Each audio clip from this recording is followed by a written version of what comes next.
ഹാളിലെ സോഫയിൽ തലകുമ്പിട്ടിരിക്കുകയാണ് ഡെന്നി. മനസ്സിന്റെ പിരിമുറുക്കെന്ന പോലെ ഇടയ്ക്കിടെ അവന്റെ വിരലുകൾ സ്വന്തം മുടികൾ കോർത്തു വലിക്കുന്നുണ്ട്. ലച്ചു നിർവികാരമായി ചുമരിൽ ചാരി നിൽക്കുന്നുണ്ട്. ജീവനുണ്ടെന്ന് തെളിയിക്കാനെന്ന വണ്ണം അവളുടെ കണ്ണുകൾ നിറഞ്ഞൊഴുകിക്കൊണ്ടിരുന്നു. ആർക്കും ഒന്നും ഉൾക്കൊള്ളാൻ കഴിഞ്ഞിരുന്നില്ല. നന്ദൻ ഒന്നും പറയാതെ ഡെന്നിക്കരികിൽ ഇരിക്കുന്നുണ്ട്. ഉള്ളിന്റെ ഉള്ളിൽ അവൻ അനുഭവിക്കുന്ന സംഘർഷം എത്ര മറച്ചു വെച്ചിട്ടും ഇടയ്ക്ക് കണ്ണുകളിൽ കൂടി പുറത്തേക്ക് വരുന്നുണ്ട്. മിഴി മായയുടെ തോളിൽ കിടന്നുറങ്ങിയിരുന്നു. മോളെ, ചുമരിൽ ചാരിൽക്കുന്ന ലച്ചുവിന്റെ അരികിൽ വന്ന് ട്രീസ വിളിച്ച്. അവൾ കണ്ണുകൾ മാത്രം ചലിപ്പിച്ച് അവരെ നോക്കി. എന്താ ഇതിന്റെയൊക്കെ അർത്ഥം? എന്റെ മോളെ അമ്മച്ചിക്ക് വിശ്വാസം. പലപ്പോഴും മിഴിയെ കാണുമ്പോൾ ഡെന്നിയെ പോലെ തോന്നിയിരുന്നു. പക്ഷെ അതെല്ലാം എന്റെ തോന്നലിലാണെന്ന് വിശ്വസിച്ചു. അപ്പോഴും എന്തോ എന്ന് എന്നെ കുഞ്ഞിലേക്ക് വലിച്ചടുപ്പിക്കുന്നുണ്ടായിരുന്നു. മനസ്സുകൊണ്ട് ഒരുപാട് സന്തോഷിക്കുന്നുണ്ട് അമ്മച്ചി. പക്ഷെ ഈ ജീവനില്ലാത്ത പോലെ ഇരിക്കുന്ന ഇവനെ കാണുമ്പോൾ ചങ്കുപെടിയ. എന്റെ മോള് പറ, എന്താ സംഭവിച്ചത്? അവരവളുടെ മുടിയൊതുക്കിക്കൊണ്ട് പറഞ്ഞു. ലച്ചുമെല്ലെ തലതിരിച്ച് ഡെന്നിയെ നോക്കി. തല താഴ്ത്തിയിരിക്കുമ്പോൾ അവന്റെ കണ്ണിൽ നിന്നുള്ള നീർത്തുള്ളികൾ നിലത്തേക്ക് ഇറ്റു വീഴുന്നുണ്ടായിരുന്നു. അത് കണ്ടതും നെഞ്ചിനുള്ളിൽ എന്തോ കൊളുത്തി വലിക്കുന്ന പോലെ അവൾക്ക് തോന്നി. വിറക്കുന്ന കാലടികളോടെ അവൾ അവനരികിലേക്ക് നടന്നെടുത്തു. മുമ്പിൽ ലച്ചുവിന്റെ സാന്നിധ്യം അറിഞ്ഞിട്ടും തലയുയർത്തി നോക്കാൻ ഡെന്നിക്ക് കഴിഞ്ഞില്ല. അത് പക്ഷെ അവളോടുള്ള വിരോധമായിരുന്നില്ല. അവളെയും മോളെയും ഇത്രയും കാലം ഒറ്റക്കാക്കിയതിനുള്ള കുറ്റബോധമായിരുന്നു. ലച്ചു മെല്ലെ അവന് മുമ്പിൽ മുട്ടുകുത്തിയിരുന്നു.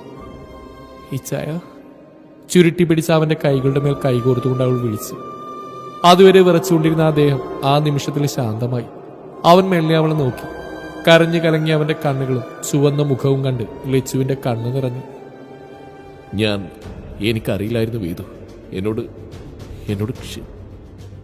അവനെ പറഞ്ഞു മുഴുവനാക്കാൻ അനുവദിക്കാതെ ലച്ചുവിന്റെ കൈകൾ അവന്റെ ചുണ്ടുകൾക്ക് കുറുകെ തടസ്സം സൃഷ്ടിച്ചു. ഒരു നിമിഷം പോലും തോന്നിയില്ലേ ഞാൻ പറഞ്ഞ കള്ളമാണെന്ന്? അവൾ അത്ഭുതത്തോടെ ചോദിച്ചു. എന്നേക്കാൾ വിശ്വാസമാണ് എനിക്ക് നിന്നെ, അവൻ നിറകണ്ണുകളോടെ പറഞ്ഞു. കേട്ടു നിൽക്കുന്നവർക്ക് അത്ഭുതമായിരുന്നു. ഒരിക്കൽ പോലും ഡെന്നിയുടെ കണ്ണുകളിൽ അവിശ്വസനീയത ഉണ്ടായിരുന്നില്ല. അവിടെ കുറ്റബോധം മാത്രമായിരുന്നു. ചേർത്ത് പിടിക്കേണ്ട സമയത്ത് തന്റെ പ്രാണനെയും അതിൽ കുരുത്ത ജീവനെയും ഒറ്റക്കാക്കിയുള്ള കുറ്റബോധം. മനഃപൂർവ്വമല്ല മറച്ചു വെച്ച്. ഈ കണ്ണുകളിൽ ഒരു വേള സംശയം തെളിഞ്ഞ തോറ്റുപോകും ഞാൻ. പേടിയായിരുന്നു ഇച്ചായ, എന്നോട് ക്ഷമിക്കണം. അവൾ അവന്റെ കൈകൾക്ക് മീതെ നെറ്റിമുട്ടിച്ചുകൊണ്ട് പറഞ്ഞു. ഞൊടിയുടെ ഡെന്നി അവൾ ആഞ്ഞു പുണർന്നു. ജീവൻ വേർപ്പെട്ടാൽ പോലും നിന്നെ ഞാൻ സംശയിക്കില്ല വേദു. എന്റെ രക്തം തന്നെ എന്റെ കുഞ്ഞ്. പലപ്പോഴും അവൾ അടുത്ത് വരുമ്പോഴും എന്നെ പപ്പയെന്ന് വിളിക്കുമ്പോഴും എന്റെ മനസ്സത് പറയുന്നുണ്ട്. നിനക്കറിയോ വേദു, എന്റെ മോളെന്റെ അരികിൽ വരുമ്പോഴൊക്കെ ഉള്ളിലൊരു തണുപ്പാ, പറയാൻ കഴിയാത്തൊരു വിങ്ങലും. എനിക്കറിയില്ല അതെങ്ങനെ പറഞ്ഞു തരണമെന്ന്. അവിടെ കണ്ണു നിറയുമ്പോഴേ ഈ നെഞ്ചിനകത്തൊരു പെടപ്പാ, പ്രാണം പോകുന്ന വേദന തോന്നും.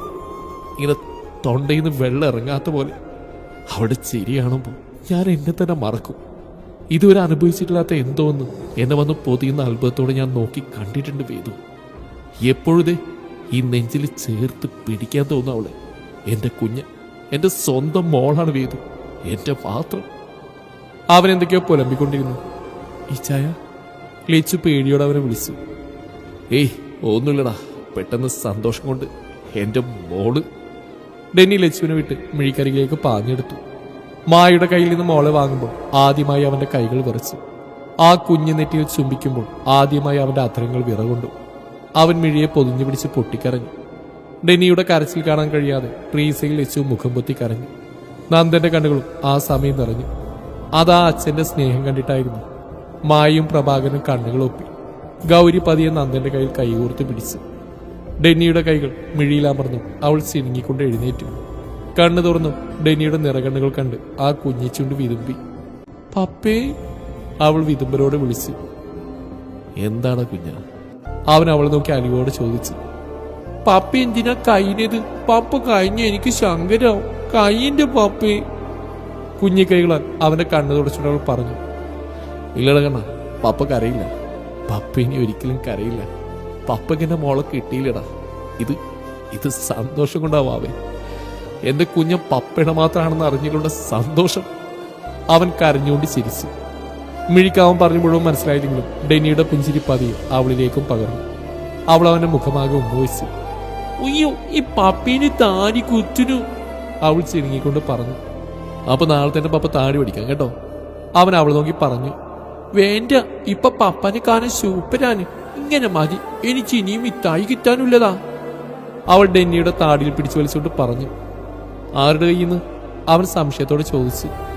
അന്ന് നമ്മൾ പെയിന് പോയപ്പോ കണ്ടില്ലേ ഒരു ആന്റി, അതേ പോയി ആരെയും വരും. മിഴിയൊരു കള്ളച്ചിരിയോടെ പറഞ്ഞു. കുറുമ്പി, അവൻ അവളുടെ വയറിലിട്ടിട്ടുണ്ട് പറഞ്ഞു. മിഴിയുടെ ചിരി അവിടെ മുഴങ്ങിക്കേട്ടു. ഒപ്പം ഡെന്നിയുടെയും. ആ നിമിഷം അവന്റെ മുമ്പിൽ മിഴി മാത്രമായിരുന്നു. അവരുടെ ലോകത്തേക്ക് ആരെയും കടത്താൻ അവൻ ആഗ്രഹിച്ചിരുന്നില്ല. ബാക്കിയുള്ളവരും അവനെ ശല്യപ്പെടുത്താൻ അവരുടെ സ്നേഹം കണ്ടു നിന്നു. ഇച്ചായൻ അറിയണ്ടേല്ല. മിഴിയെ മടിയിലെത്തി കളിപ്പിക്കുന്ന ഡെന്നിയുടെ അരികിൽ വന്നുകൊണ്ട് വെച്ച് ചോദിച്ചു. അവൻ വേണമെന്ന അർത്ഥത്തിലൊന്നും മൂളി. ഇനിയൊന്നും അറിയണമെന്നില്ല മോളെ, എനിക്ക് ഉറപ്പാ ഇത് ഇവന്റെ തന്നെയാണെന്ന്. ഇരിക്കണ നോക്കിയേ, ഒരച്ചില് വാർത്ത പോലെ. ഇവരെ കണ്ട ആരാ പറയാത്ത അപ്പനും മോളും അല്ലെന്ന് ട്രീസ അവരെ നോക്കിക്കൊണ്ട് പറഞ്ഞു. മറുപടിയായി ഡെന്നിയുടെ ചുണ്ടിൽ മനോഹരമായൊരു പുഞ്ചിരി വിടർന്നു. ഒരുപക്ഷെ അവന്റെ ജീവിതത്തിലെ തന്നെ ഏറ്റവും മനോഹരമായ ഒന്ന്. സ്വന്തം കുഞ്ഞ് തന്റെ പോലെ ഇരിക്കുന്നതെന്ന് കേട്ട ഒരു അച്ഛന്റെ സന്തോഷം. ലേച്ചു പതിയെ നന്ദന്റെ അരിയിലേക്ക് നടന്നു. ക്ഷമിക്കാനുള്ള അർഹത പോലും ഇല്ല. ഞാൻ കാരണം ഒരുപാട് വിഷമിച്ചു അല്ലേ. എനിക്ക് കഴിയില്ലായിരുന്നു നന്ദേട്ടാ. ഓർമ്മ വെച്ച കാലം മുതൽ ഒരു മുഖം മാത്രമായിരുന്നു മനസ്സിൽ. ബുദ്ധി ഉറക്കാത്ത പ്രായത്തിൽ തോന്നിയൊരു കൗതുകം വളരും തോറും അതെന്നിൽ വേരുറച്ച് പോയിരുന്നു. കൗമാരത്തിലേക്ക് കടന്നപ്പോൾ ഞാൻ അത്ഭുതത്തോടെ മനസ്സിലാക്കി, വേറൊരു കൗതുകം മാത്രമല്ല, എന്റെ പ്രണയാണതെന്ന്. എന്നെ നോക്കുന്ന കണ്ണുകളിൽ ഞാനും കണ്ടിരുന്നു ഒരു തിളക്കം. മനഃപൂർവ്വം പറയാതെ മറച്ചു വെച്ചു. പ്രണയമാണ് നന്ദേട്ട, വേദുവിന് അവിടെ ഇച്ചായനോട്. പ്രാണനിൽ അലിഞ്ഞ പ്രണയം, പ്രാണം വിട്ടുപോയാലും മായാത്ത പ്രണയം. ലേച്ചു നിറകണ്ണുകളോടെ പറഞ്ഞു നിർത്തി. ഡെന്നി ഞെട്ടിക്കൊണ്ട് അവളെ നോക്കി. പലപ്പോഴും തന്നെ നോക്കുന്ന ആ കണ്ണുകളിൽ കുറുമ്പും സ്വാർത്ഥതയും കണ്ടിരുന്നു. പ്രണയമാണതെന്ന് വിശ്വസിക്കാനായിരുന്നു ഇഷ്ടം. ഇപ്പം അത് അവളായി തന്നെ തുറന്നു പറഞ്ഞപ്പോൾ അവന്റെ ഹൃദയം തുടികൊട്ടി. തിളങ്ങുന്ന പൂച്ച കണ്ണുകളോടെ അവൻ നോക്കി അവന്റെ മാത്രം വേദുവിനെ.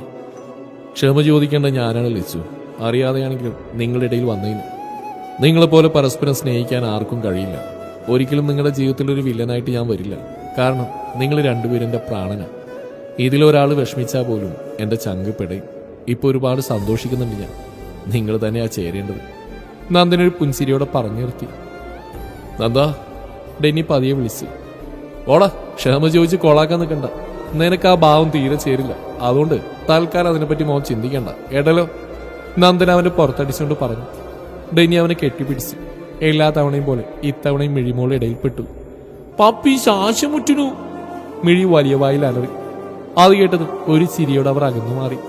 എന്നാലും നിന്നെ സമ്മതിച്ച് പിശാശ്, ഇങ്ങനൊരു പ്രോപ്പർട്ടി ഉണ്ടാക്കിയത് അറിഞ്ഞില്ലെന്ന് പറഞ്ഞ ഏതായിരുന്നു ബ്രാൻഡ്? സത്യം പറ. നന്ദനൊരു കള്ളശ്ശേരിയോട് ചോദിച്ചു. ഓടാ. ഡെന്നി ചമ്മിക്കൊണ്ട് അവനെ നോക്കി. ഏതായാലും ഞങ്ങൾ ഇറങ്ങുക. നാളെ അവിടെ വരാൻ തീരുമാനിച്ചല്ലേ, ഇനി മുടക്കാൻ നിൽക്കണ്ട. ഞങ്ങളെല്ലാവരും കാത്തിരിക്കും, കേട്ടല്ലോ. അമ്മക്കും അച്ഛനൊക്കെ ഒരുപാട് സന്തോഷമാവും നിങ്ങളെല്ലാവരെയും കാണുമ്പോൾ. നേരെ വിളിക്കുമ്പോൾ തന്നെ പോരി. നന്ദൻ എല്ലാവരെയും നോക്കിയിട്ട് പറഞ്ഞു. ഇപ്പൊ തന്നെ പോണോടാ? ഡെന്നി വിഷമത്തോടെ ചോദിച്ചു. പിന്നെ പോവാതെ, ഈ കുരിപ്പിനെയും കൊണ്ട് സന്ധ്യ കഴിഞ്ഞാൽ പുറത്തിറങ്ങാൻ പറ്റില്ല. അടി ഏത് വഴിയാ വരുമെന്ന് പറയാൻ പറ്റില്ല. അതുകൊണ്ട് റിസ്ക് എടുക്കാൻ വയ്യ. നന്ദൻ ഗൗരിയെ നോക്കിയിട്ട് പറഞ്ഞു. അവളവനെ നോക്കി കൊഞ്ഞനം കാണിച്ചുകൊണ്ട് ലച്ചുവിനെ കെട്ടിപ്പിടിച്ചു. എല്ലാവരും അതുകൊണ്ട് ചിരിയോടെ നിന്നു. വൈകാതെ തന്നെ യാത്ര പറഞ്ഞു നന്ദനും ഗൗരി ഇറങ്ങി. തിരിഞ്ഞടക്കുമ്പോൾ നന്ദന്റെ കണ്ണിലെ നീർത്തിളക്കം മറ്റാരും കണ്ടില്ലെങ്കിലും ഗൗരി കണ്ടിരുന്നു. കാറിൽ കയറിയിട്ടും നന്ദൻ ഗൗരിയോടൊന്നും മിണ്ടിയില്ല. പലപ്പോഴും അവിടെ നോട്ടം അവനിലേക്ക് പാറി വീണുകൊണ്ടിരുന്നു. പക്ഷേ ഏതോ ലോകത്തെന്ന പോലെ ഇരിക്കുന്ന നന്ദനെ കണ്ടത് അവൾക്കുള്ളിലൊരു വിങ്ങൽ അനുഭവപ്പെട്ടു. സ്നേഹിച്ച ആളുടെ മനസ്സിൽ മറ്റൊരാളെന്ന് അറിയുന്നതിന്റെ വിഷമം അവൾ അനുഭവിച്ചാണല്ലോ. ആ വിഷമം ഒരു പക്ഷെ നന്ദനേക്കാൾ ഒരുപാട് കാലം മുന്നേ അവൾ സഹിച്ചു തുടങ്ങിയിരുന്നു. നന്ദേട്ടാ, സ്റ്റിയറിംഗിൽ വെച്ചിരുന്ന നന്ദന്റെ കൈകൾക്ക് മുകളിൽ തന്റെ കൈവച്ചുകൊണ്ട് ഗൗരി വിളിച്ചു. ആ, എന്തോ? ഏതോ ലോകത്തെന്ന പോലെ അവൻ വിളിയേട്ടു. പോവണ്ടേ? ഇങ്ങനെ ഇരുന്നാ? അവൾ ബാക്കി പറയാതെ അവനെ നോക്കി. ആ, പോണം, പോവാ. അവൻ പെട്ടെന്ന് കാർ സ്റ്റാർട്ട് ചെയ്തു. നന്ദേട്ടന് ലച്ചു ചേച്ചിയോടും ഡെന്നിസിനോട് ദേഷ്യമുണ്ടോ? അവൾ അവനോട് ചോദിച്ചു. ഏയ്, എന്തിന്? എനിക്ക് അവരോട് ദേഷ്യം തോന്നേണ്ട കാര്യമില്ല. പക്ഷെ പരിഭവമുണ്ട്. എന്നോടെല്ലാം മറച്ചു വെച്ചില്ല. ആദ്യമേ പറഞ്ഞിരുന്നെങ്കിൽ ഒന്നും ഇത്രയും ആവില്ലായിരുന്നു. മിഴിക്കവരുടെ പപ്പയെക്കുറിച്ച് മുന്നേ കിട്ടിയെന്നെ. പറയേണ്ട കാര്യങ്ങൾ സമയത്ത് തന്നെ പറയണം. നമ്മൾ വിചാരിച്ച പോലെ സന്തോഷം കിട്ടിയെന്ന് വരില്ല. പക്ഷെ പിന്നീട് ആലോചിക്കുമ്പോൾ അത് നന്നായും തോന്നും. അവനൊരു ദീർഘനിശ്വാസത്തോടെ പറഞ്ഞു. അവൻ പറഞ്ഞ ഓരോ വാക്കുകളും ഉള്ളിലേക്ക് ആഴ്ന്നിറങ്ങുന്ന പോലെ അവൾക്ക് തോന്നി. ഓരോ വാക്കുകളും തനിക്ക് വേണ്ടി മാത്രമുള്ളത് പോലെ. ഇനിയും വൈകാതെ അവനോട് തന്നെ മനസ്സിലുള്ളത് തുറന്നു പറയണമെന്ന് അവൾക്ക് തോന്നി. ഒരുപക്ഷെ അവന്റെ ഭാഗത്തുനിന്ന് അനുകൂലമായ ഒരു മറുപടി കിട്ടിയെന്ന് വരില്ല. പക്ഷെ ഇത്രയും കാലം ഒരുങ്ങിയതിനേക്കാൾ കൂടുതൽ ഇനി എന്ത് എന്ന ചിന്ത വന്നപ്പോൾ പറയണം തോന്നി. ശരിയാ, നന്ദേട്ടൻ പറഞ്ഞു. എല്ലാം മനസ്സിൽ വെച്ചിരുന്ന ഒടുവിൽ നമ്മൾ തന്നെ ദുഃഖിക്കണം. പക്ഷെ സ്നേഹിക്കുന്ന ആളുടെ ഉള്ളിൽ മറ്റൊരാളാണെന്നറിഞ്ഞാൽ പിന്നെ നമ്മൾ എന്ത് ചെയ്യും നന്ദേട്ട? ജീവിതകാലം മുഴുവൻ അയാളൊത്ത് ജീവിക്കണം, അതോ നമ്മളെ സ്നേഹിക്കുന്നവർക്ക് വേണ്ടി ജീവിക്കണം? അവൾ അവന്റെ കണ്ണുകളിൽ നോക്കി ചോദിച്ചു. അവളുടെ കണ്ണുകൾ തന്നിലേക്ക് കുത്തിയിറങ്ങുന്ന പോലെ അവന് തോന്നി. പലപ്പോഴും അവളുടെ കണ്ണിൽ കണ്ടിട്ടുള്ളതാണ് തന്നോടുള്ള ഇഷ്ടം. കണ്ടിട്ടും മനഃപൂർവ്വം കണ്ണിൽ നിന്ന് അടിച്ച് ലച്ചു മാത്രമായിരുന്നു മനസ്സിൽ. അവൻ പെട്ടെന്ന് ഗൗരിയിൽ നിന്ന് ഓട്ടം മാറ്റി. അതൊന്നും ആലോചിച്ചിപ്പോ ഈ കുഞ്ഞിത്തല പോക്കണ്ട, പഠിക്കണ പ്രായം, അത് ചെയ്താൽ മതി. ഇപ്പോൾ അവനവിടെ തലയിൽ നിന്ന് കൊട്ടിക്കൊണ്ട് പറഞ്ഞു. ഓ പിന്നെ ഒരു കുട്ടിയാവാൻ പ്രായം, എന്നിട്ട് അത് കാണിട്ട് ആൾ മാത്രം കണ്ടില്ല. അവൾ തലൊഴിഞ്ഞുകൊണ്ട് പിറുവിറുത്തു. എന്തെങ്കിലും പറഞ്ഞായിരുന്നോ? അവൻ ഗീറിട്ടുകൊണ്ട് ചോദിച്ചു. ഒന്നും പറഞ്ഞില്ല ചേട്ടൻ, വണ്ടിയെടുക്ക്, അവൾ കൈകൂപ്പിക്കൊണ്ട് പറഞ്ഞു. നന്ദന ഒരു ചിരിയോടെ വണ്ടിയെടുത്തു. കുറച്ചു നിമിഷത്തേക്കെങ്കിലും ഗൗരിയുടെ പ്രസൻസ് അവന് ലച്ചുവിന്റെ ഓർമ്മകളിൽ നിന്ന് പുറത്തേക്ക് കൊണ്ടുവന്നിരുന്നു. രാത്രി ബെഡിൽ കിടന്ന് കുത്തിമറിയിലാണ് ഡെന്നിയും മിഴിയുടെ എല്ലാ താളത്തിനും തുള്ളുകയാണ് ഡെന്നി. അവൻ നിലത്തുന്നതായിരുന്നില്ല. ഭൂമിയിൽ തന്നെ ഏറ്റവും സന്തോഷവാൻ താനാണെന്ന ചിന്തയായിരുന്നു ഡെന്നിക്ക്. ഇടയ്ക്കിടെ അവൻ മിഴിയെ ചേർത്ത് പിടിച്ച് ഉമ്മൊടുക്കുന്നുണ്ട്. പാപ്പ എന്തിനാ എനിക്ക് എപ്പോഴും ഉമ്മരുന്നേ? മിഴി അവനെ മടിയിൽ കയറിയെന്നോട് ചോദിച്ചു. അത് പപ്പക്ക് പപ്പയുടെ കുഞ്ഞിനോടുള്ള ഇഷ്ടം കൊണ്ടല്ലേ? പപ്പയുടെ മോളെ പപ്പക്ക് മാത്രമായി കിട്ടിയ ദിവസമല്ലേന്ന്, അതുകൊണ്ടാ. അവനവിടെ മുടിയിൽ തലോടിക്കൊണ്ട് പറഞ്ഞു. അതെങ്ങനെയാ പപ്പേ? മിഴി സംശയത്തോടെ ചോദിച്ചു. അതൊക്കെ പപ്പയുടെ മോള് വലുതാകുമ്പോ പപ്പ പറഞ്ഞുതരാം. ഇപ്പൊ നമുക്ക് ചാച്ചി ഉറങ്ങാം, വാ. അവൻ മിഴിയെ നെഞ്ചിലേക്ക് എടുത്തുകൊണ്ട് പറഞ്ഞു. മിഴി അനുസരണയോടെ അവന്റെ നെഞ്ചിൽ പൂച്ചക്കുഞ്ഞിനെ പോലെ ചുരുണ്ടുകൂടി. അവന്റെ കൈകൾ അവളെ വാത്സല്യത്തോടെ തഴുകിക്കൊണ്ടിരുന്നു. ഇടതടവില്ലാതെ ചുണ്ടുകൾ ആ കുഞ്ഞിനെറ്റിൽ പതിയുന്നുണ്ടായിരുന്നു. അത് കണ്ടുകൊണ്ടാണ് ലച്ചു വന്നത്. അവൾ അവരുടെ അരികിലേക്ക് പോവാതെ വാതിൽക്കൽ തന്നെ നിന്നു. ലച്ചുവിനെ കണ്ട ഡെന്നി അവളെ മാടി വിളിച്ചു. ഒന്നും അടിച്ചുവെങ്കിലും അവൾ അവനരികിലേക്ക് നടന്നു. ഡെന്നി അവളുടെ കയ്യിൽ പിടിച്ച് അവന്റെ അരികിലായി ഇരുത്തി. ഒരു കൈയാൽ അവളെയും പൊതിഞ്ഞു പിടിച്ച്. ലച്ചു ഒരു ഏങ്ങലോടെ അവനെ ചുറ്റിപ്പിടിച്ചു. മിഴി ഉറങ്ങിയെന്ന് കണ്ടതും ഡെന്നി അവൾ ഉണർത്താതെ ബെഡിലേക്ക് കിടത്തി.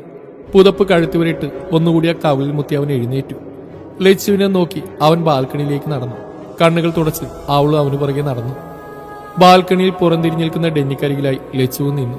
അവൻ അവളെ ഒരു കൈയാൽ വലിച്ചടുപ്പിച്ച് പുറകിലൂടെ ചുറ്റിപ്പിടിച്ചു. അവന്റെ കൈകൾ അവളുടെ അരയിൽ മുറുകി. നഗ്നമായ അവളുടെ തോളിൽ അവൻ താടി കുത്തി നിന്നു. ഇരുവരും കണ്ണുകൾ അടച്ച് ആ നിമിഷം ആസ്വദിച്ചു. വേദു. കാതോരം അവന്റെ ശബ്ദം കേട്ടതും അവൾ പുളഞ്ഞുപോയി. വയറിൽ ചുറ്റിയിരിക്കുന്ന അവന്റെ കൈകൾക്ക് മീതെ അവളുടെ വിരലുകൾ അമർന്നു. അറിയണം എനിക്ക് എല്ലാം. എങ്ങനെ നമ്മുടെ കുഞ്ഞൻ നമ്മുടെ ഇടയിൽ വന്നു? അവൻ ശാന്തമായ സ്വരത്തോടെ പറഞ്ഞു. ലച്ചു തിരിഞ്ഞെന്ന് അവന്റെ നെഞ്ചിലായി മുഖം പൊഴുത്തി. തുറന്നു കിടക്കുന്ന ഷർട്ടിന്റെ ഇടയിലൂടെ അവളുടെ അധരങ്ങൾ അവന്റെ നെഞ്ചിലായി പതിഞ്ഞു. ഇച്ചായ. അവന്റെ കണ്ണുകളിലേക്ക് ഉറ്റുനോക്കി അവൾ വിളിച്ചു. ആ കണ്ണുകളിൽ കുടുങ്ങി ഡെന്നി നിന്നു. അവനിൽ നിന്ന് നോട്ടം മാറ്റാതെ തന്നെ അവൾ സാരിക്കിടയിൽ കിടന്ന കുരിശുമാല പുറത്തേക്കിട്ടു. ഒരു നിമിഷം ഡെന്നി തറഞ്ഞിന്ന് പോയി. അവിശ്വസനീയതയോടെ അവൻ അവളുടെ കഴുത്തിലേക്കും കണ്ണിലേക്കും മാറി മാറി നോക്കി. വേദു, ഇതെങ്ങനെ നിന്റെ കഴുത്തിൽ? ഇതെന്റെ അല്ലേ? അവൻ സംശയത്തോട് ചോദിച്ചു. ഈച്ചാൻ എനിക്ക് തന്ന മിന്നുമാല, അതിന്റെ ഉറപ്പില്ല ഞാൻ ഇത്രയും കാലം ജീവിച്ച്. ഇതാ എന്നെ ജീവിക്കാൻ പ്രേരിപ്പിച്ച്. അവളത് കയ്യിലെടുത്തുകൊണ്ട് പറഞ്ഞു. അവന്റെ ഉള്ളിൽ എല്ലാം കൂടി കലങ്ങി മറിയാൻ തുടങ്ങി. ഒന്നും മനസ്സിലാവാൻ നിൽക്കുന്ന അവന് മുമ്പിൽ അവൾ കഴിഞ്ഞ കാലത്തിന്റെ ഏടുകൾ തുറന്നു. പാസ്റ്റ്. നന്ദന്റെ മനസ്സിൽ അങ്ങനെയുള്ള ഒരു ഇഷ്ടം ഒളിഞ്ഞു കിടക്കുന്ന അറിഞ്ഞു ലച്ചു തകർന്നു പോയിരുന്നു. ഡെന്നിയുടെ മൗനം കൂടിയായപ്പോൾ ലച്ചുവിന് ഇനി എന്ത് ചെയ്യണമെന്നറിയാതെയായി. നന്ദനെയല്ല ഡെന്നിയാണ് ഇഷ്ടമെന്ന് എല്ലാവരുകൾക്ക് ഉറക്കെ വിളിച്ചു പറയാൻ അവൾ ആഗ്രഹിച്ചു. പക്ഷെ അതിനുമുമ്പ് ഡെന്നിയെ കണ്ട് സംസാരിക്കണമെന്ന് അവൾ മനസ്സിൽ ഉറപ്പിച്ചു. എങ്ങനെയെങ്കിലും സംസാരിക്കാൻ ഒരു അവസരം ഉണ്ടാക്കുമ്പോൾ ഡെന്നി മനഃപൂർവ്വം അതിൽ നിന്ന് ഒഴിഞ്ഞു മാറുന്ന ലച്ചുവിനെ വേദനിപ്പിച്ചു. പക്ഷെ അവൾ പിന്നെയും ശ്രമിച്ചുകൊണ്ടിരുന്നു. ട്രീസയുടെ നാട്ടിലേക്ക് എല്ലാവരും പോവാൻ തീരുമാനിച്ചു.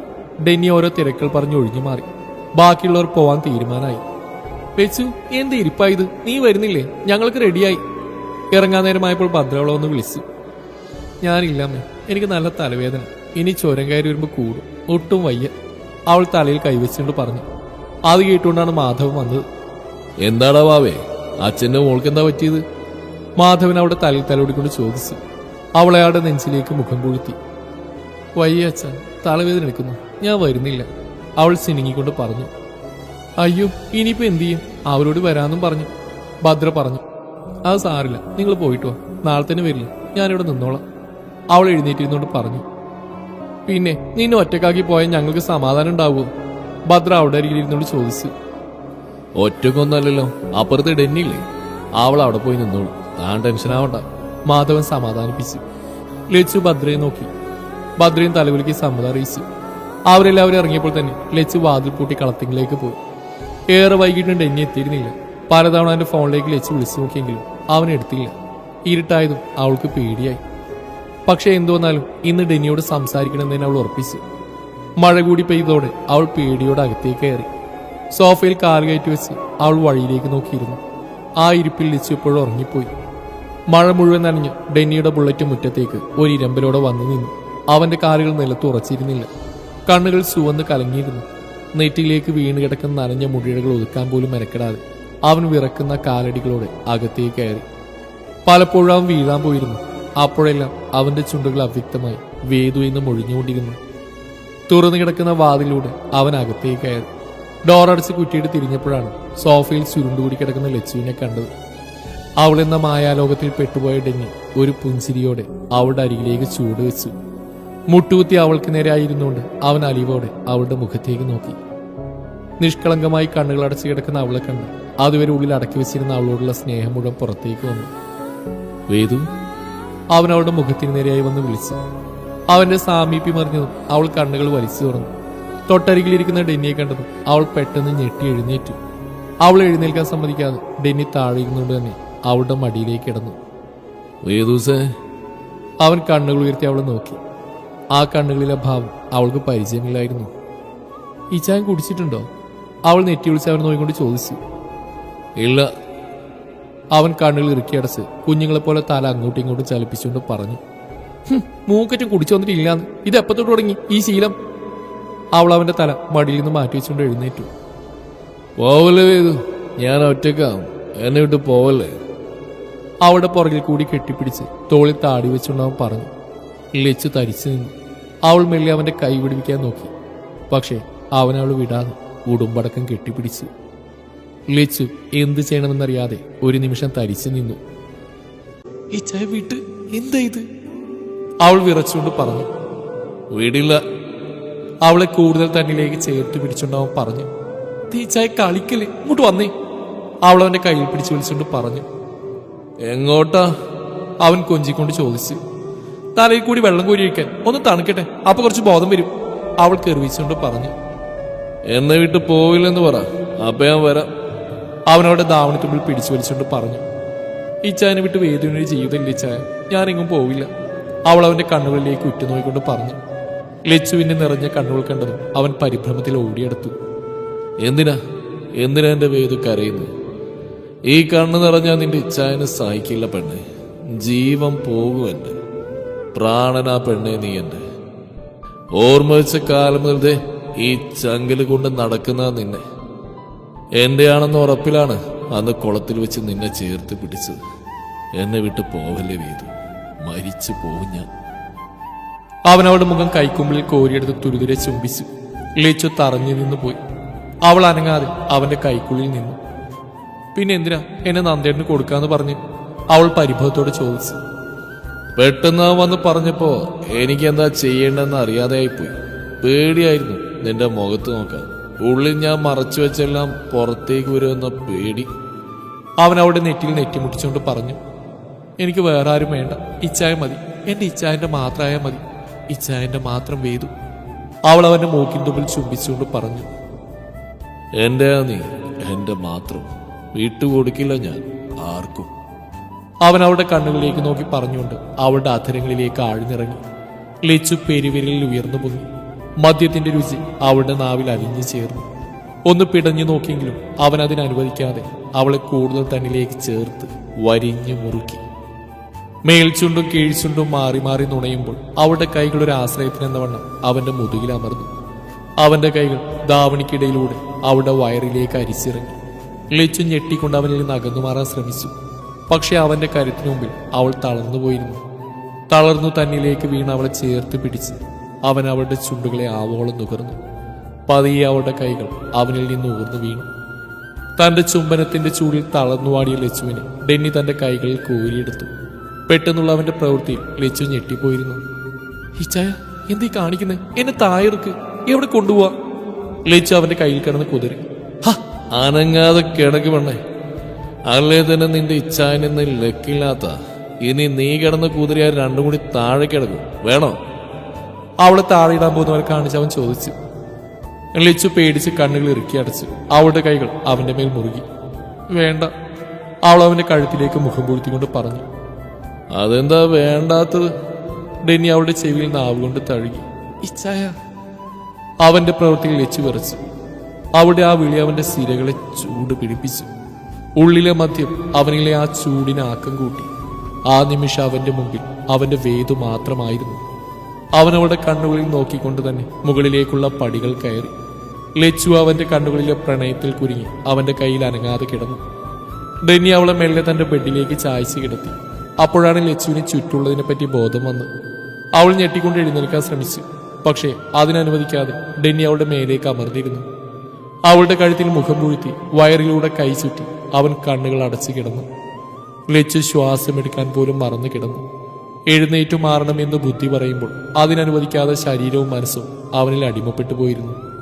കഴുത്തിൽ നനവ് തട്ടിയപ്പോഴാണ് അവൾ ആ മായാലോകത്തിൽ നിന്ന് പുറത്തേക്ക് വന്ന്. ഇച്ചായ. അവൾ അവന്റെ മുഖം ബലമായി പിടിച്ചുയർത്തിക്കൊണ്ട് വിളിച്ചു. അവന്റെ നനഞ്ഞ കണ്ണുകൾ കണ്ടതും നെഞ്ചിൽ കത്തി കുത്തിയിറക്കുന്ന പോലെ അവൾക്ക് തോന്നി. എന്താ എന്താ പറ്റി? എന്തിനാ കരയുന്നേ? അവൾ ആകുലതയോടെ അവന്റെ കണ്ണുകൾ തുടച്ചുകൊണ്ട് ചോദിച്ചു.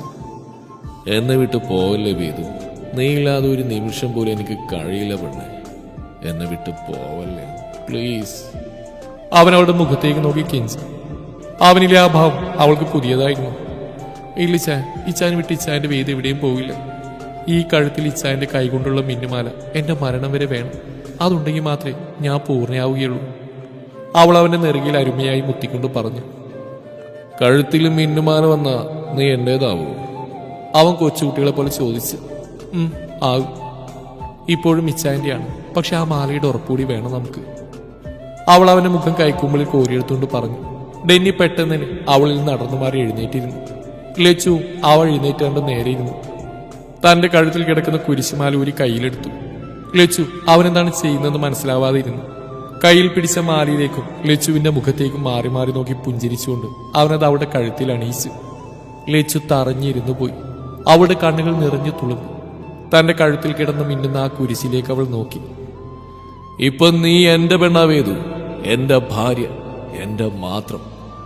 അവനവൾ വലിച്ച് നെഞ്ചിലേക്കിട്ട് നെറുകിൽ അമർത്തി ചുംബിച്ചു. ഇച്ചായ ഇത്? ബാക്കി പറയാൻ സമ്മതിക്കാതെ അവന്റെ വിരലുകൾ അവളുടെ ചുണ്ടിനെ പൊതിഞ്ഞു. വേണ്ട, ഒന്നും പറയണ്ട. ഇത് വെറും മാലയല്ല വേദു, നിനക്കായുള്ള എന്റെ മിന്നാണ്. ചുണ്ടുകൾക്ക് മീതെ വെച്ച് വിരലിൽ ചുംബിച്ചുകൊണ്ട് അവൻ ആർദ്രമായി പറഞ്ഞു. ലച്ചു കണ്ണുകൾ ഇറുക്കി അടച്ചു. അടഞ്ഞ കൺപോളകൾക്ക് മീതെ അവന്റെ അധരങ്ങളുടെ തണുപ്പ് അവൾ അറിഞ്ഞു. അവളുടെ കൈകൾ ബെഡ്ഷീറ്റിൽ മുറുക്കി. മെല്ലെ അവന്റെ കൈകളുടെ ബലത്തിനൊപ്പം അവന്റെ ശരീരവും അവളിലേക്ക് അമർന്നു. മെല്ലെ അവളെ ചായച്ച് കിടത്തി അവൻ അവൾക്ക് മുകളിലായി കൈകൾ കുത്തി നിന്നു. വേദു. കാതോരവന്റെ ശ്വാസം തട്ടിയത് അവൾ കണ്ണുകൾ തുറക്കാതെ തലൊരു വശത്തേക്ക് ചെരിച്ചു. അവന്റെ ചുണ്ടുകൾ അവളുടെ കഴുത്തിൽ പിടക്കുന്ന നീല ഞരമ്പുകളിൽ ആഴുന്നു. അവളിൽ നിന്നുയർന്ന ഏങ്ങൽ അവനില്ല ആണിനെ കൊല്ലാതെ കൊന്നു. ചുറ്റുമുള്ളതിനെയെല്ലാം വിസ്മരിച്ച് അവളിലേക്ക് അലിയാൻ അവൻ തയ്യാറെടുത്തു.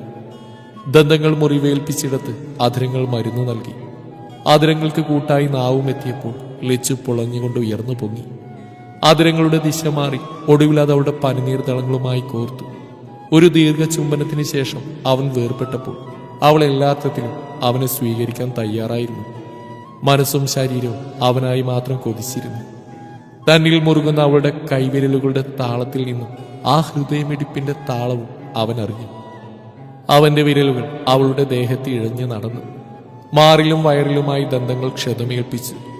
ഒടുവിൽ തനിക്ക് തടസ്സമായി തോന്നിയതെല്ലാം അവളിൽ നിന്ന് മാറ്റി അവൻ അവളിലേക്ക് അലിഞ്ഞു ചേർന്നു. ഒരു കുളിർ തെന്നലിൽ നിന്നും വീശിയടിക്കുന്ന കൊടുങ്കാറ്റായി ഒരു വേഷപരിണാമം. രാത്രിയുടെ ഏതോ യാമങ്ങളിൽ തളർന്നു അവളിലേക്ക് തന്നെ വീഴുമ്പോൾ അവന് താങ്ങാൻ അവളുടെ കൈകൾക്ക് ശക്തിയില്ലായിരുന്നു. എങ്കിലും അവന്റെ മുടിയിഴകളെ ആ വിരലുകൾ താലോലിച്ചുകൊണ്ടിരുന്നു. അവളുടെ മാറിലേക്ക് മുഖം പൂഴ്ത്തി ഒരു കൊച്ചുകുഞ്ഞിനെ പോലെ ഉറങ്ങുന്ന അവന്റെ വിരിനെറ്റിയിൽ അവൾ ചുംബിച്ചു. വാത്സല്യത്തിൽ പൊതിഞ്ഞൊരു ചുംബനം, പ്രണയത്തിൽ ചാലിച്ച ചുംബനം, രതിയിൽ മുങ്ങിയ ചുംബനം. ബാൽക്കണിയിൽ നിലത്ത് റെയിലിങ്ങിൽ ചാരിയിരിക്കാൻ ഡെന്നി അവന്റെ നെഞ്ചിലായി പറ്റിച്ചേർന്ന് ലച്ചുവുമുണ്ട്. ഡെന്നിയുടെ കരവലയത്തിൽ ഇരുന്നുകൊണ്ട് തന്നെ ലച്ചു എല്ലാം പറഞ്ഞു നിർത്തി. മെല്ലെ മുഖമുയർത്തി നോക്കിയപ്പോൾ കണ്ടു ഏതോ ലോകത്തെന്ന പോലെ ഇരിക്കുന്ന അവനെ. ഇച്ചായ? അവനെ നെഞ്ചിൽ നിന്ന് ഉയർന്നുകൊണ്ട് അവൾ വിളിച്ചു. അവൻ മൂളി. എന്തൊന്നും പറയാത്ത? അവൾ നെഞ്ചിലെ രോമക്കാടുകൾക്കിടയിലൂടെ വിരലോടിച്ചുകൊണ്ട് ചോദിച്ചു. എനിക്കൊന്നും ഓർമ്മയില്ല വേദു. അവൻ കുറ്റബോധത്താൽ തലതാഴ്ത്തി. പിറ്റേന്ന് ഒരുപാട് സന്തോഷത്തിൽ ഞാൻ ഇച്ചായൻ്റെ അരികിലേക്ക് ഓടിയെടുത്ത് ഓർമ്മയുണ്ടോ? അന്ന് ഇച്ചായൻ്റെ പ്രവൃത്തിയിൽ നിന്ന് എനിക്ക് മനസ്സിലായി നടന്നൊന്നും സ്വഭാവത്തിലായിരുന്നില്ലെന്ന്. തകർന്നു പോയി ഇച്ചായ ഞാൻ. അവൾ ഏങ്ങിക്കൊണ്ട് പറഞ്ഞു. അവൻ്റെ ഓർമ്മകൾ ആ ദിവസത്തിലേക്ക് പോയി. അവളെ കേൾക്കാൻ നിൽക്കാത്ത ആ നിമിഷത്തെ അവൻ ശപിച്ചു. സാവകാശമല്ല ഇച്ചായനോട് പറഞ്ഞു മനസ്സിലാക്കാന്ന് കരുതി എനിക്ക് മുമ്പിലേക്കാണ് വെള്ള പുതപ്പിച്ച ആ ശരീരങ്ങൾ കൊണ്ട് കിടത്തിയത്. പിന്നെ ഒന്നിനും കഴിഞ്ഞില്ല. അമ്മച്ചിയെയും കൊണ്ട് ഇച്ചായൻ അവിടുന്ന് പോകുന്നതെന്ന് അറിഞ്ഞിട്ട് പോലും പ്രതികരിക്കാൻ കഴിയാതെ മനസ്സ് മരിച്ചു പോയിരുന്നു. ഒടുവിൽ നന്ദേട്ടനുമായി കല്യാണം തീരുമാനിച്ചപ്പോൾ മരിക്കാൻ തന്നെയാണ് കരുതിയത്. പക്ഷെ അതിനിടയിൽ എപ്പോഴും അറിഞ്ഞു നമ്മുടെ പ്രണയത്തിന്റെ തുടിപ്പ് എൻ്റെ ഉള്ളിൽ പിറവി കൊണ്ടിരിക്കുന്നെന്ന്. പിന്നെ ജീവിക്കാൻ ഒരു ആവേശമായിരുന്നു. ആരോടും പറയാതെ അവിടുന്ന് ഇറങ്ങിയപ്പോൾ ഒരു കാര്യം ഉറപ്പിച്ചിരുന്നു, എന്നിൽ ജീവന്റെ ഒരു അംശമെങ്കിലും ബാക്കിയുണ്ടെങ്കിൽ ഈ ചായന്റെ കുഞ്ഞിനെ ഈ ഭൂമിയിലേക്ക് കൊണ്ടുവരുന്നു. ഈ ചായനാണ് ഈ ചെന്ന ഈ മിന്നായിരുന്നു എൻ്റെ ധൈര്യം. ദൈവനിയോഗം പോലെയാണ് പിന്നീട് സംഭവിച്ചല്ല. മായമ്മയും അച്ഛനും എന്നെ സ്വന്തം മോളെ പോലെ നോക്കി മിഴിക്ക് ഞാൻ ജന്മം നൽകി. അവളെ കാണുമ്പോഴെല്ലാം എനിക്ക് ഇച്ചായനെ ഓർമ്മ വരും. അവിടെ കണ്ണ് കണ്ടില്ല ഇച്ചായ, ഇച്ചായൻ്റെ പോലെ തന്നെയല്ലേ? ആ ചിരിയും വാശിയും കുറുമ്പും എല്ലാം ഇച്ചായൻ്റെ പോലെ തന്നെയാണ്. കണ്ണീരിനിടയിൽ ചിരിച്ചുകൊണ്ട് അവൾ പറഞ്ഞു. ഡെന്നി നിറഞ്ഞ കണ്ണുകളോടെ അവളുടെ മുഖം കൈവളയിൽ കോരിയെടുത്തു. അവളുടെ കണ്ണിൽ തിളങ്ങി നിൽക്കുന്ന മുത്തുകളെ തന്റെ അധരങ്ങളാൽ ഒപ്പിയെടുത്തു. നെറ്റിയിൽ നെറ്റിമുട്ടിച്ച് കുറച്ചു നേരം മൗനമായി നിന്നു. ഒരിക്കൽ പോലും നിനക്ക് തോന്നിയില്ല വീതു എന്നെ ഇതെല്ലാം അറിയിക്കണമെന്ന് അവൻ വിഷമത്തോടെ ചോദിച്ചു. തോന്നിയിരുന്നു പലപ്പോഴും, പക്ഷെ പറഞ്ഞു തരാൻ എൻ്റെ കയ്യിൽ എന്ത് തെളിവുണ്ടിച്ചായ ഈ മാലയല്ലാതെ. അവളുടെ വാക്കുകൾക്ക് വേദനയിൽ ചാലിച്ചൊരു ചിരിയായിരുന്നു അവന്റെ മറുപടി. എന്നെ നീ അങ്ങനെയാണോ വേദു മനസ്സിലാക്കിയത്? നിന്നെ ഞാൻ ഒരു കാരണവശാലും സംശയിക്കില്ല മോളെ. കാരണം നീയുള്ളത് ദേ ഇവിടെ ഈ ഇടനെഞ്ചില. എൻ്റെ ഹൃദയം ഒരിക്കലും എന്നോട് കള്ളം പറയില്ല. കണ്ണുകൾ നിറഞ്ഞൊഴുകിയിട്ടും അത് തുടക്കാൻ മെനക്കെടാതെ അവൻ പറഞ്ഞു. മറുപടിയായി ലച്ചുവൻ ആഞ്ഞു പുണർന്നു. അവനിലെ ഓരോ രോമത്തെയും തന്നിലേക്ക് ആഴ്ന്നിറക്കും തരത്തിലുള്ള ആലിംഗനം. അവന്റെ കൈകളും അവളെ മെല്ലെ വരിഞ്ഞു മുറുക്കി. മെല്ലെ ആ തണുപ്പുള്ള തറയിലേക്ക് അവളെ കിടത്തി. ആ കഴുത്തിലേക്ക് മുഖം പൊഴുത്തി അവൻ കിടന്നു. പലതവണ ആ ചുണ്ടുകൾ അവനണീച്ച മാലയിൽ പതിഞ്ഞുകൊണ്ടിരുന്നു. മെല്ലെ ഉറക്കത്തിലേക്ക് വീഴുമ്പോൾ രണ്ട് കൈകളും പരസ്പരം തഴുകിക്കൊണ്ടിരുന്നു. മുഖത്തേക്കടിക്കുന്ന സൂര്യപ്രകാശത്തിൽ ഡെന്നിയൊന്ന് മുഖം ചുളിച്ചുകൊണ്ട് കണ്ണുകൾ വലിച്ചു തുറന്നു. തന്റെ നെഞ്ചിൽ പൂച്ച കുഞ്ഞിനെ പോലെ ചുരുണ്ടുകൂടി തന്നെ ഉറ്റുനോക്കി കിടക്കുന്ന ലച്ചുവിനെ കണ്ട് അവൻ മെല്ലെ പുഞ്ചിരിച്ചു. എന്താ വേണേ ഇങ്ങനെ നോക്കുന്നു? ഒരു കൈയാൽ അവളുടെ മുടി മാടി ഒതുക്കിക്കൊണ്ട് അവൻ ചോദിച്ചു. സ്വപ്നാണെന്ന് തോന്നിപ്പോവച്ചായ ഒരുപാട് ആഗ്രഹിച്ചിരുന്നു. രാവിലെ ഈ മുഖം കണ്ട് ഉണരണമെന്ന്, ഈ കൈക്കുള്ളിൽ കിടക്കണമെന്ന്. ഒരിക്കലും വിചാരിച്ചില്ല ഇങ്ങനെ ഉണ്ടാവുമെന്ന്. ഇപ്പൊ എല്ലാം കിട്ടിയിട്ടും വിശ്വസിക്കാൻ പറ്റുന്നില്ല എനിക്ക്. അവൾ അവന്റെ രോമാവൃതമായ നെഞ്ചിലൂടെ വിരലോടിച്ചുകൊണ്ട് പറഞ്ഞു. ഡെന്നി ഒരു കുസൃതി ചിരിയോടെ സാരിക്കിടയിലൂടെ ആ വെളുത്ത വയറിൽ പിച്ചി. ആ ഇച്ച എനിക്ക് വേദനിച്ചു കേട്ടോ. അവൾ അവന്റെ നെഞ്ചിലെ രോമം പിടിച്ചൊളിച്ചുകൊണ്ട് പറഞ്ഞു. സ്വപ്നെല്ലാം തെളിച്ചെന്നല്ലേ ഞാൻ? അവൻ നെഞ്ചിൽ കൈവച്ച് ഒഴിഞ്ഞുകൊണ്ട് പറഞ്ഞു. മതി തെളിച്ച് മാറങ്ങോട്ട്. അവൾ അവന്റെ കൈമാറ്റി എഴുന്നേറ്റു. പക്ഷെ അതിലും വേഗത്തിൽ അവൻ അവൾ വലിച്ച് നെഞ്ചിലേക്ക് ഇട്ടിരുന്നു. വീഴ്ചയുടെ ആഘാതത്തിൽ അവളുടെ അധരങ്ങൾ അവന്റെ കഴുത്തിൽ പതിഞ്ഞു. അവന്റെ കൈകൾ അവളുടെ ഇടുപ്പിലും. എങ്ങോട്ടേക്ക് ഓടുന്നു? കുറച്ചു നേരം കൂടി കിടക്ക് പെണ്ണ്. അവൻ അവളുടെ കാതോരെ ചുംബിച്ചുകൊണ്ട് പറഞ്ഞു. അയ്യണ ഇത്രയും കിടന്നാ മതി, നേരം വെളുത്ത് ആരും കണ്ട നാണക്കേടാ. അവളൊന്ന് പൊളഞ്ഞോട് തലവെട്ടിച്ചു. ഓ പിന്നെ അതൊന്നുമില്ല, നീ ഇവിടെ കിടക്ക് വീതു. ഇച്ചായനൊന്ന് കാണട്ടെ എന്റെ പെണ്ണിനെ. അവൻ അവളെ താഴെയായി കിടത്തി മുകളിലേക്ക് അമർന്നുകൊണ്ട് പറഞ്ഞു. എന്താണ് ദി ഗ്രേറ്റ് ഡെന്നിസ് ജോർജ് കളത്തിങ്കിൽ ഇന്ന് നല്ല റൊമാൻറ്റിക് മൂഡിലാണല്ലോ. അവൾ അവന്റെ കണ്ണിലേക്ക് തന്നെ ഉറ്റുകൊണ്ട് ചോദിച്ചു. ഇതൊക്കെ എന്തോന്ന് റൊമാൻസ്? ഇച്ചായന്റെ റൊമാൻസ് കൊച്ച് കാണാൻ കിടക്കുന്നേ ഉള്ളൂ. നീ അടുത്തു വരുമ്പോ മാത്രം എന്റെ ഇച്ചായൻ തനി പൈങ്കിളിയാവടി പെണ്ണെ. അവൻ അവളുടെ കഴുത്തിലേക്ക് മുഖം പൊഴുത്തി അവിടെ മൃദുവായി ചുംബിച്ചുകൊണ്ട് പറഞ്ഞു. അയ്യള അങ്ങനെ ഇപ്പൊ റൊമാൻറ്റിക് ആവണ്ട, ഒന്നായതിന്റെ അകത്ത് കിടന്ന് ഉറങ്ങുന്നു. അതുകൊണ്ട് തൽക്കാലം പൊന്നുമോ മാറിക്കേ. അവൾ അവനെ തള്ളി മാറ്റാൻ നോക്കിക്കൊണ്ട് പറഞ്ഞു. അത് കള്ളും പുറത്ത് പറ്റിയതല്ലേ, ശരിക്കും ഒന്നും ഓർമ്മയില്ല. ഇപ്പോഴാവുമ്പോ പച്ചയാണ്. ഒന്ന് റീവൈൻഡ് ചെയ്ത് നോക്കിയാലോ?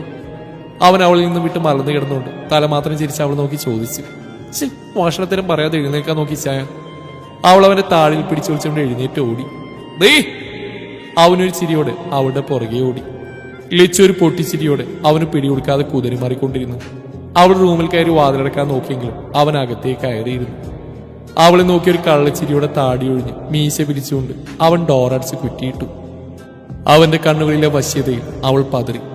അടിവെച്ച് അവൻ ഓരോ ചുവട് മുന്നിലേക്ക് വരുംതോറും അവൾ പിന്നിലേക്ക് നടന്നു. നീച്ചാൻ ചുമ്മാ ഇരിക്കും, അവിടെ നിന്ന് ഇങ്ങോട്ട് തള്ളിക്കയറി വരുന്നേ. ഉള്ളിലെ പരിഭ്രമം പുറത്തു കാണിക്കാതെ അവൾ പുറകിലേക്ക് നടന്നുകൊണ്ട് പറഞ്ഞു. നിന്നോട് ഞാൻ പണ്ടു പറഞ്ഞതാ വേദു, താടി പിടിച്ച് വലിക്കരുതെന്ന്. എന്ന് തൊട്ട് ഞാൻ താടി വളർത്താൻ തുടങ്ങിയോ അന്ന് മുതൽ നീ ഇതിൽ പിടിച്ചു വലിക്കുന്നതാ. അവൻ അവളെ കൂർപ്പിച്ചു നോക്കിക്കൊണ്ട് പറഞ്ഞു. ഈ അവൾ ഭംഗിയായിട്ട് ഇളിച്ചു കൊടുത്തു. വല്ലാണ്ട് അങ്ങോട്ട് ഇളിക്കല്ലേ, അവൻ അവളുടെ ചിരിയെ പുച്ഛിച്ചുകൊണ്ട് പറഞ്ഞു. അതെന്താന്ന് അറിയില്ല ഇച്ചായ, എനിക്കുണ്ടല്ലോ ആ താടി കാണുമ്പോഴേ പിടിച്ച് വലിക്കാൻ തോന്നുന്നു. അവൾ നീട്ടി വലിച്ച് കൊഞ്ചിക്കൊണ്ട് പറഞ്ഞു. ആഹാ, എന്റെ മോൾക്ക് വലിക്കാൻ തോന്നുന്നുണ്ടോ? അവളുടെ കൊഞ്ചൽ കണ്ട് അവനും കൊഞ്ചിക്കൊണ്ട് ചോദിച്ചു. അവൾ നിഷ്കളങ്കമായി തലയാട്ടി. ഇനി തോന്നുമ്പോ ഓർക്കാൻ ഇച്ചായനൊരു സമ്മാനം തരട്ടെ, ഇങ്ങടുത്തേക്ക് വാ. അവളുടെ ചുണ്ടിൽ തഴുകിക്കൊണ്ട് പറഞ്ഞു. വേണ്ട, അവൾ പകച്ചുകൊണ്ട് വിക്കി. വേണം, അവനും അതേപോലെ വിക്കിക്കൊണ്ട് പറഞ്ഞു. ഡെന്നി ഓരോ ചൂട് മുന്നിലേക്ക് വെക്കുമ്പോഴും ഉമിനീരിറക്കാൻ പണിപ്പെട്ടുകൊണ്ട് ലച്ചു നിന്നു. പെട്ടെന്ന് തന്നെ ഡെന്നി അവളിലേക്ക് ആഞ്ഞതും അവൾ തിരിഞ്ഞോടാൻ ശ്രമിച്ചു. അവൻ അവളുടെ സാരി തുമ്പിലായിരുന്നു പിടികിട്ടിയത്. അവൻ ഊക്കിലാതെ വലിച്ചതും സാരി മാറിൽ നിന്ന് ഉതിർന്ന് താഴേക്ക് വീണു. ലച്ചു രണ്ട് കൈകൊണ്ടും മാറുമറച്ച് തിരിഞ്ഞു നിന്നു. ഡെന്നി ഒരു കള്ളച്ചിരിയോടെ അവളെ പുറകിൽ നിന്ന് ചുറ്റി പിടിച്ചു. അവന്റെ കരുത്തുറ്റ കൈകൾ അവളുടെ നഗ്നമായ വയറിൽ കൂടി ഇഴഞ്ഞു. ചുണ്ടുകൾ ആഴത്തിൽ പിൻകഴുത്തിൽ പതിഞ്ഞു. ലച്ചു ഞെട്ടി വിറച്ചുകൊണ്ട് പെരുവിരലിലൊന്നും പൊങ്ങി. അവന്റെ കൈ മുകളിലേക്ക് അരിച്ചു കയറുന്നതറിഞ്ഞതും അവൾ തിരിഞ്ഞെന്ന് അവനെ ആഞ്ഞു പുണർന്നു. ഡെന്നി ഒരു ചിരിയോടെ അവളെ എടുത്തുയർത്തി. അവളുടെ വിറക്കുന്ന ചുണ്ടുകൾ കണ്ടതും അവൻ കണ്ണിൽ തെളിഞ്ഞ പ്രണയത്തോടെ ആ അധരങ്ങളിലേക്ക് ആഴ്ന്നിറങ്ങി. ലച്ചു അവന്റെ പുറത്ത് അള്ളി പിടിച്ചു. ഡെന്നിയുടെ കൈകളും അവളിൽ ആകമാനം പരതി നടന്നു. ലച്ചു അവന്റെ ചുംബന ചൂടിൽ ലയിച്ചു നിന്നു. ഒടുവിൽ അവൾക്ക് ശ്വാസം വിലങ്ങിയെന്ന് തോന്നിയപ്പോൾ അവൻ അവളിൽ നിന്ന് അകന്നു മാറി. ഇനി ചായന്റെ വേദവിന് താടി പിടിച്ച് വലിക്കാൻ തോന്നുന്നു. അവൻ അവളുടെ ചുണ്ടിൽ പൊതിഞ്ഞ ചോരത്തുള്ളികൾ തുടച്ചുകൊണ്ട് ചോദിച്ചു. അവൾ കണ്ണുകൾ ഉയർത്തി അവനെ നോക്കി. ആ കലങ്ങിയ കണ്ണുകളും പാറിപ്പറന്ന മുടിയും മാറിൽ നിന്ന് അഴിഞ്ഞു വീണ സാരിയുമെല്ലാം അവൻ മാറി മാറി നോക്കി. ഓ, ഇങ്ങനെ നോക്കല പെണ്ണ്, ഇപ്പൊ തന്നാലും നിക്കില്ല പിന്നെ, അവൻ അവളുടെ കാതോരം പറഞ്ഞു. ലച്ചു നാണത്തോടെ തലതാഴ്ത്തി. അവളുടെ ചുണ്ടിലൊരു പുഞ്ചിരി മിന്നിമാഞ്ഞു. ആ പുഞ്ചിരി മുഴുവനായി അവന് വേണമെന്ന് തോന്നി. അവൻ മെല്ലെ അവളിലേക്ക് മുഖം താഴ്ത്തി. ആ അധരങ്ങളുടെ മധുരം ഒരിക്കൽ കൂടി അവൻ നുണഞ്ഞു. പാപ്പേ! ഉറക്കത്തിൽ നിന്ന് കണ്ണു തിരുമ്പി എഴുന്നേറ്റുകൊണ്ട് മിഴി വിളിച്ചു. ഡെന്നി പെട്ടെന്ന് ലച്ചുവിൽ നിന്ന് നടന്നു മാറി. ലച്ചു തിരിഞ്ഞ് സാരി തൽപ്പ് വലിച്ചിട്ടു. ഡെന്നി ചുണ്ടുകൾ തുടച്ചുകൊണ്ട് തിരിഞ്ഞ് മിഴിയെ നോക്കി. ബെഡിൽ എഴുന്നേറ്റിരുന്ന് അവരെ മാറി മാറി നോക്കിയാണ് കക്ഷി. അവളുടെ അഴിഞ്ഞ മുടിയും ഉറക്കത്തിൽ നിന്ന് കണ്ണു തിരുമ്മിരിക്കുന്ന കോലം കണ്ടപ്പോൾ അവന് വാത്സല്യം തോന്നി. പാപ്പേ! മിഴി ചിനിങ്ങിക്കൊണ്ട് വീണ്ടും വിളിച്ചു. എണീറ്റോ പപ്പയുടെ കുഞ്ഞൻ? അവൻ ബെഡിൽ മുട്ടൂത്തി ഇഴഞ്ഞ് മിഴിയുടെ അരികിലായി കിടന്നുകൊണ്ട് ചോദിച്ചു. ആ, എണീറ്റു. പപ്പ എന്തെന്നെ വിളിച്ചാഞ്ഞേ? മിഴി അവന്റെ മേലെ കയറി കിടന്നുകൊണ്ട് ചോദിച്ചു. അത് പപ്പ ലച്ചുവിനൊരു കാര്യം പഠിപ്പിച്ചു കൊടുക്കുകയായിരുന്നു. അവൻ ലച്ചുവിനെ ഇടം കണ്ടിട്ട് നോക്കിക്കൊണ്ട് പറഞ്ഞു. എന്നെ എനിക്കും പഠിപ്പിച്ചു തരുമോ? മിഴി കൊഞ്ചിക്കൊണ്ട് ചോദിച്ചു. നീ ആദ്യം നിനക്ക് പഠിക്കാനുള്ളത് പഠിക്കുക. ഇത് ഔട്ട് ഓഫ് സിലബസ് ആണ്. കുറച്ചുകൂടെ വലുതാകുമ്പോ എന്റെ മോള് താനേ പഠിച്ചോളൂ. അവൻ അവൾ ഇക്കളിട്ടുകൊണ്ട് പറഞ്ഞു. മിഴി പൊട്ടിച്ചിരിച്ചുകൊണ്ട് അവന്റെ കവിളിൽ ചുണ്ടുകൾ ചേർത്തു. ലച്ചു നോക്കി കാണുകയായിരുന്നു അവളുടെ സ്നേഹം. നിറഞ്ഞ കണ്ണുകൾ തുടച്ച് അവൾ തിരിഞ്ഞടക്കാൻ ഒരുങ്ങി. പക്ഷെ അപ്പോഴേക്കും ഡെന്നി അവളെ വലിച്ച് അവന്റെ അടുത്തേക്ക് ഇട്ടിരുന്നു. ദീച്ചാ, ഇങ്ങനെ കിടന്നാൽ മതിയോ? പോണ്ട, നമുക്ക് നേരത്തെ ഇറങ്ങിയാലല്ലേ അവിടെ ഉച്ചയാകുമ്പോഴേക്ക് എത്താൻ പറ്റുള്ളൂ. അവൾ അവന്റെ നെഞ്ചിൽ കിടന്നുകൊണ്ട് ചോദിച്ചു. ലച്ചു കിടക്കുന്നവന്റെ മിഴി അപ്പുറത്തായി കിടന്നു. നമ്മൾ ഇങ്ങോട്ടാ പോനത്? മിഴി സംശയത്തോട് ചോദിച്ചു. അത് പപ്പയുടെയും ലച്ചുവിന്റെയും നാട്ടിലേക്ക്. അവിടെ നമുക്ക് വേറെ 2 വീടുണ്ട്, വലിയ വീട്. പിന്നെ ഇന്നലെ വന്നില്ലേ നന്ദശൻ, അവരുടെ വീട്ടിൽ മോളെ കാത്ത് വേറൊരു അമ്മൂമ്മയും അച്ചാച്ചനുണ്ട്. കുളമുണ്ട്, പാടമുണ്ട്, അങ്ങനെ ഒരുപാട് കാര്യങ്ങൾ കാണാൻ പോണ്ട് നമുക്ക്. ഡെന്നി അവളുടെ തുടുത്ത കവിളിൽ ചുംബിച്ചുകൊണ്ട് പറഞ്ഞു. ആ പോനം, നമുക്ക് ഇപ്പൊ തന്നെ പോവാം. വാ, എനിക്ക് പപ്പേ, നമുക്ക് പോവാം, മിഴി ആവേശത്തോടെ പറഞ്ഞു. ഓക്കേടാ ചക്കരെ, വാ, നമുക്ക് വേറെ റെഡിയാവാം, ഡെന്നി മിഴിയെ പൊക്കിയെടുത്തോണ്ട് പറഞ്ഞു. ബെഡിൽ നിന്ന് എണീക്കുന്ന വഴി ലച്ചുവിന്റെ വയറിലൊന്നും നുള്ളി. എന്റെ ഇച്ഛ, ഇത് എപ്പോഴെപ്പോഴും നുള്ളിയാ പറഞ്ഞു പോരും, അവൾ അവിടെ തടവിക്കൊണ്ട് പറഞ്ഞു. ഇതിങ്ങനെ കാണുമ്പോഴുണ്ടല്ലോ എന്റെ കൈ തരിക വേദു, അവനൊരു കള്ളച്ചിരിയോടെ പറഞ്ഞു. അത് കൈക്ക് നല്ല കൊട്ടിട്ടുമ്പോ മാറിക്കോളും, അവൾ കയറുവോടെ പറഞ്ഞു. എന്റെ പപ്പയെ തല്ലിനിച്ച് ദേഷ്യം വരും കേട്ടോ, മിഴി ഉണ്ടക്കണ്ണുരുട്ടിക്കൊണ്ട് പറഞ്ഞു. ഹോ, ഒരു പപ്പയെ മോള് മാറങ്ങോട്ട്. അവൾ അവരെ തള്ളി മാറ്റി മുഖം കൂട്ടിക്കൊണ്ട് പുറത്തേക്ക് നടന്നു. ലച്ചു പോയ വഴിയെ അവർ ഒരു ചിരിയോട് നോക്കി നിന്നു. കുളിയൊക്കെ കഴിഞ്ഞ് ഡെന്നിയും മിഴിയും വന്നപ്പോൾ എല്ലാവരും അവരെ കാത്തിരിക്കുകയായിരുന്നു. ഒരുമിച്ചിരുന്ന് ഭക്ഷണം കഴിക്കുമ്പോൾ അന്ന് ആദ്യമായി എല്ലാവരുടെയും മനസ്സ് കാറൊഴിഞ്ഞ മാനം പോലെ തെളിഞ്ഞിരുന്നു. 2 ദിവസത്തേക്കുള്ള ഡ്രസ്സെല്ലാം എടുത്ത് ഫ്ലാറ്റ് കൂട്ടി കാറിലേക്ക് കയറുമ്പോൾ ഡെന്നിയുടെയും ലച്ചുവിന്റെയും ട്രീസയുടെ മനസ്സ് ഒരുപോലെ പിടഞ്ഞു. തങ്ങളുടെ ഭൂതകാലത്തെ സന്തോഷങ്ങളും വേദനയും നിറഞ്ഞ ആ മണ്ണിലേക്ക് അവർ യാത്രയായി.